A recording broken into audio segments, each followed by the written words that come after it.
After reading the letter, I felt sad.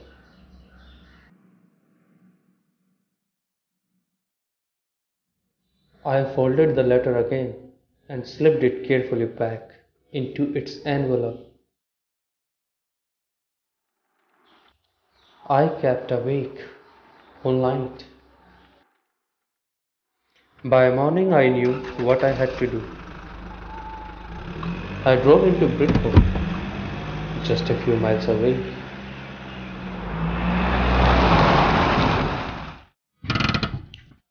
I asked a boy walking his dog where Copper Beaches was.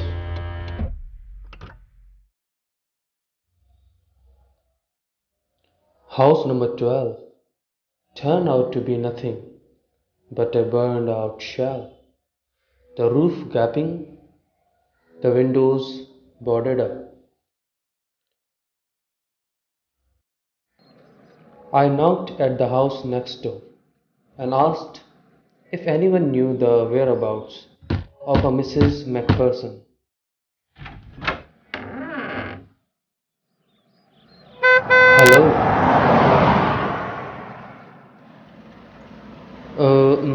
do you know Mrs. Jim Macpherson who lives nearby? Yeah, I know her well. Yeah, a lovely old lady, a bit muddle headed. Hmm. But at her age, she was entitled to be, wasn't she? 101 years old. She had been in the house when it caught fire. No one really knows how the fire had started, but it could well have been candles. She used candles rather than electricity because she always thought electricity was too expensive.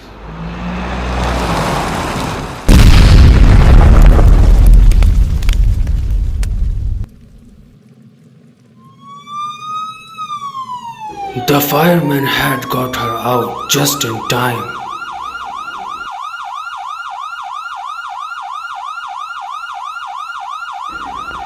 She is in a nursing home now, Burlington House, on the Dorchester Road, on the other side of town.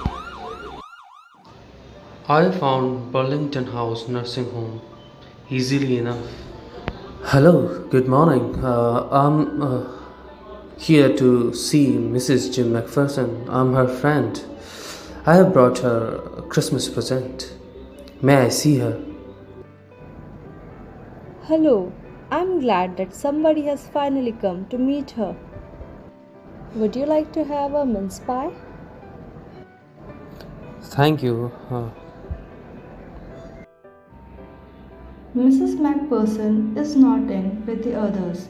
She is rather confused today, so we thought it best if she had a good rest.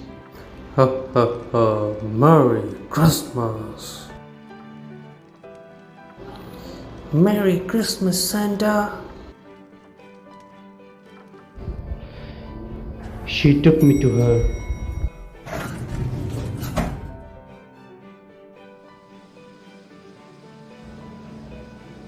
She has no family, no one visits. So I'm sure she will be only too pleased to see you. The old lady was sitting in a wheelchair, her hands folded in her lap. She had silver white hair pinned into a wispy bun. Hello. Happy Christmas, Connie. I found this. I think it's yours. As I was speaking, her eyes never left my face. I opened the tin box and gave it to her. That was the moment her eyes lit up with recognition, and her face became suffused with a sudden glow of happiness. I explained about the desk, about how I had found it, but I don't think she was listening. For a while she said nothing, but stroked the letter tenderly with her fingertips. Suddenly she reached out and took my hand. Her eyes were filled with tears. You told me you'd come home by Christmas, dearest. And here you are. The best Christmas present in the world. Come closer, Jim dear. Sit down. I sat down beside her and she kissed my cheek.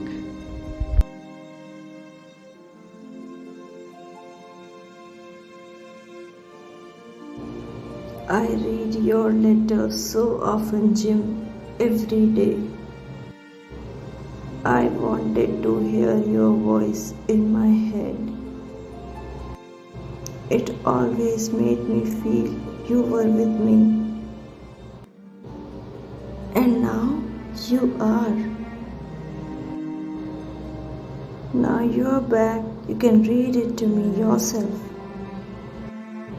Would you do that for me, Jim dear? I just want to hear your voice again. I'd love that so much. And then perhaps we'll have some tea. I have made you a nice Christmas cake, marzipan all around. I know how much you love marzipan.